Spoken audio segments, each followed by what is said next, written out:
Hello students, welcome to our first year class of differential calculus. Asymptotes पर example हम लोग कर रहे हैं। आज एक एग्जांपल दो अपन और देखेंगे, जिसमें जो हमने पहले एग्जांपल्स करे थे एसिम्पटोट से रिलेटेड, उससे थोड़ा सा अलग है, क्योंकि इसमें एक ख़ास चीज़ हम लोग डिस्कस करेंगे कि सी की एम की वैल्यू अगर कोइंसाइड कर जाती है, दो वैल्यूज सेम आ जाती है, तो जैसे इसमें आ रही है, तो उसमें सी की वैल्यू कैसे फाइंड आउट करते हैं, ये हमारा एग्जांपल आज का रहेंगे।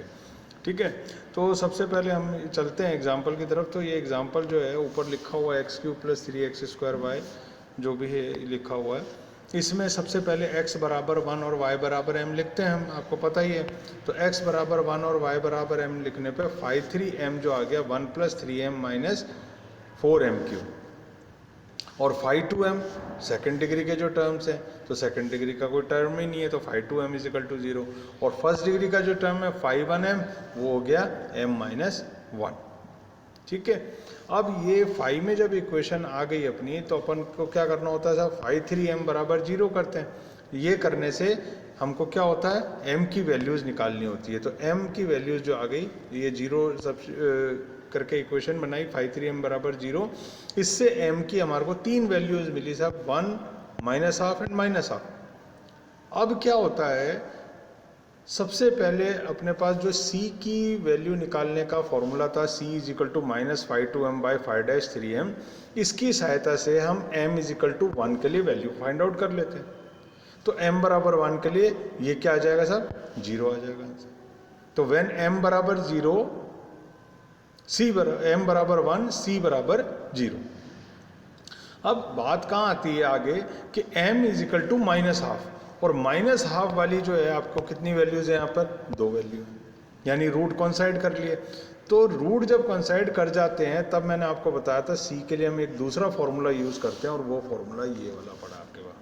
क्या है, 1/2 c² phi 3" plus c φ'2m plus φ1m = 0। इसकी मदद से क्या करेंगे साहब, अपन c की वैल्यू निकालेंगे। तो इसको फॉर्मूले में जो भी हमारे पास चाहिए, φ'3m भी हमारे पास निकाल के रख लेंगे, और φ'2m हमारे पास m है ही है, φ1m भी है, और इसके अंदर हम जो है जब सारी वैल्यूज़ रखेंगे, तो हमारे को क्या मिलेगा, ये। और इससे क्या मिलेगा, c की दो वैल्यू अपने को मिल जाएगी, ½ एंड -½ अब पहली जो m बराबर 1 के कॉरस्पॉन्डिंग c की वैल्यू 0 आई थी, उसके अनंत स्पर्शी, तो ये हो गई। और c को -½ रखा, m को -½ रखा और c को ½ रखा, तो ये वैल्यू आ गई। और फिर हमने m को -½ रखा और c को भी -½ रखा, तो ये वैल्यू आ गई। तो एक एसिम्पटोट तो इस तरीके से आया, दूसरा ये वाला आया, और तीसरा इस तरीके से आया। तो क्या हुआ इसमें खास बात कि हमने c के लिए जो हमारे पास वैल्यू आई, दो ये और m के लिए जो वैल्यू आई, ये दोनों, उसकी सहायता से ये दो एसिम्पटोट्स हमने फाइंड आउट कर लिए। तो इन टोटलिटी कितने एसिम्पटोट्स आ गए हमारे पास, 1, 2 एंड 3 एसिम्पटोट। तो ये एग्जाम्पल इसलिए खास हो जाता है फिर से, क्योंकि प्रैक्टिस करेंगे तो ये भी इजी लगने लगेगा। इसमें क्योंकि m की वैल्यू कोइंसाइड कर गई थी दो, इसलिए हमने c निकालने के लिए ये वाला फॉर्मूला यूज़ करा। ठीक है, उसके बाद एक और एग्जाम्पल अपन देखते हैं। ये एग्जाम्पल आपके सामने है, क्या, x³ - 5x² plus 8xy² - 4y³ x² - 3xy plus 2y² - 1। ठीक है, अब सबसे पहले वही वाला काम, x³ और y³ है दो, और गुणांक अचर है, तो अगर इनको 0 के बराबर रखते हैं तो x और y अक्ष के समानांतर कोई अनंत स्पर्शी नहीं आती, इसलिए हमको जो है आगे वाला मेथड यूज़ करना है। तो आगे वाला मेथड यूज़ करने के लिए क्या करेंगे, आगे वाला मेथड यूज़ करने के लिए इधर आ जाओ साहब आप।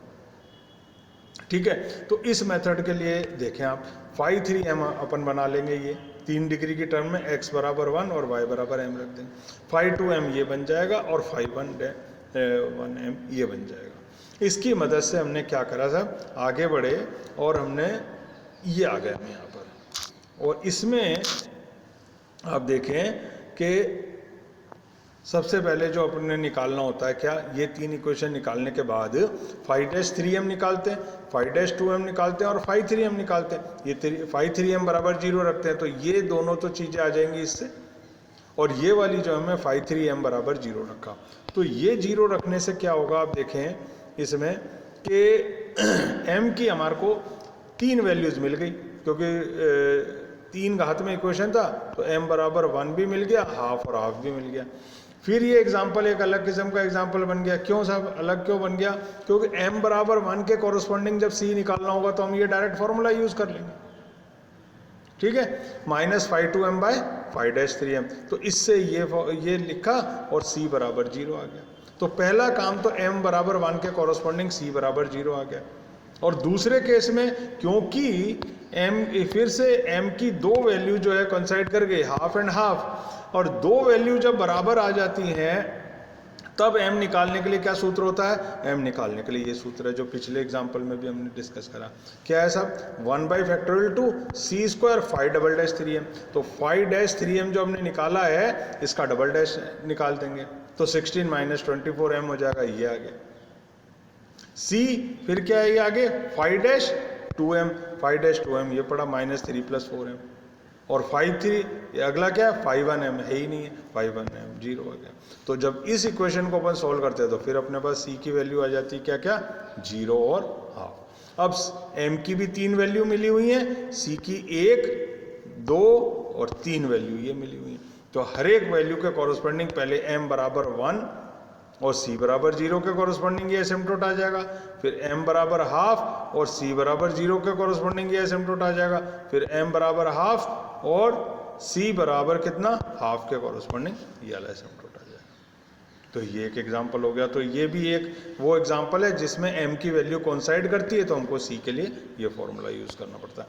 और एक छोटा सा एग्जांपल और देख लें आप, यहाँ पे क्या है, फोलियम के लिए। फोलियम ये कर्व है x³ + y³ = 3axy। इस कर्व के समान अब देखें, इसमें एसिम्पटोट निकालने के लिए सबसे पहले x³ का गुणांक 1, y³ का गुणांक 1, 0 नहीं, 0 के बराबर नहीं रख सकते, इसलिए अक्षों के समांतर कोई अनंत स्पर्शी नहीं है। तो अब कैसे चलेंगे साहब? 5-3m निकालेंगे, ये पड़ा, x बराबर 1 y बराबर m रख के 5-2m निकालेंगे, 5-3m निकालेंगे। निकालने के बाद 5-3m बराबर 0 रखेंगे तो m³ बराबर -1 आएगा। तो 2 रूट तो इसके आ जाएंगे कॉम्प्लेक्स और एक रूट आपका आ जाएगा कितना -1। तो c के लिए वही वाला फॉर्मूला, ये वाला -5-2m बाय 5-3m। तो इससे c बराबर कितना आ गया -1। तो 2 अनंत स्पर्शी तो इसकी आएगी इमेजिनरी आएंगी, और एक अनंत स्पर्शी आएगी रियल, ठीक है। तो ये क्या बना आपका m के कॉरस्पॉन्डिंग जो ये वैल्यू थी y बराबर -mx, यानी 1x - a c। तो क्या अनंत स्पर्शी बन गई? x + y + a बराबर 0। ये अनंत स्पर्शी बन गई और 2 अनंत स्पर्शी निकलेगी नहीं। तो ये एक छोटा और एग्जाम्पल है, इसको आपको और अच्छी तरीके से देखना चाहिए कि x³ + y³ = 3xy की अनंत स्पर्शी जो है ये होती है, कौन सी होती है? x + y + a बराबर 0। तो ये 3 एग्जाम्पल भी आप अच्छे से कर लें। ये वाला जो एग्जाम्पल है अलग फॉर्मूले पे बेस्ड है, ये फॉर्मूला याद रखेंगे। पिछले पेज पे जो हमने कराया वो भी इसी फॉर्मूले पे बेस्ड है। तो ये दोनों एग्जाम्पल अच्छे से कर लें, इसके बाद फिर अगले टर्न पर अपन कुछ और अच्छे एग्जाम्पल्स। Okay, thanks.